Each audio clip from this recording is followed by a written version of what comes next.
Shri Punjab duck यांनी जाहिरात केलेल्या इनोव्हेज 108 सोयाबीनची जात तुम्ही मागच्या वर्षी लावली असेल. पश्चातापही तुम्हाला मोठ्या प्रमाणात शेतकऱ्यांना आला असेल. आता परत त्या जी पार्स जेनेटिक नावाची कंपनी आहे त्याने ते महादेव किंवा त्यांचं जे इनोव्हेज 108 याचा सर्रास आता व्हिडिओ पंजाब डकचे टाकणं चालू केलेले आहेत. त्यातनं परत आता शेतकरी यावर्षी सुद्धा फसणार आहेत. माझ्या कॉन्टॅक्टमध्ये शेकडो शेतकरी मागच्या वर्षी होते.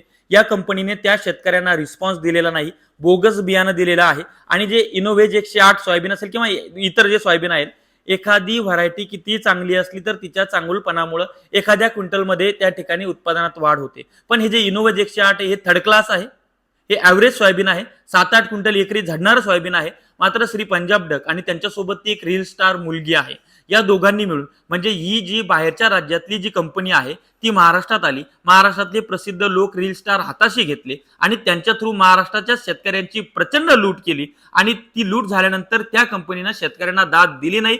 बिचाऱ्यांचं पूर्णतः सीझन वाया गेलेला आहे. मला यावर्षी शेतकऱ्यांना सांगायचंय, हे इनोव्हेज 108 असेल किंवा असे जे फसवणूक करणारे लोक आहेत, प्रचंड जाहिरात करणारे लोक आहेत, श्री पंजाब डक यांना ह्या गोष्टी शोभत नाहीत. ते फक्त पैशासाठी या सगळ्या गोष्टी करतायत. तुम्हाला महाराष्ट्रातल्या शेतकऱ्यांनी मोठं केलेलं आहे, त्या शेतकऱ्यांची फसवणूक तुम्ही करू नका, ही माझी तुम्हाला विनंती आहे. तुम्ही कापसामध्ये सुद्धा तसं करायला लागलेले आहेत, त्याचा सुद्धा व्हिडिओ लवकरच घेऊन येतो. त्यामुळे शेतकऱ्यांनी हुशार व्हा. धन्यवाद.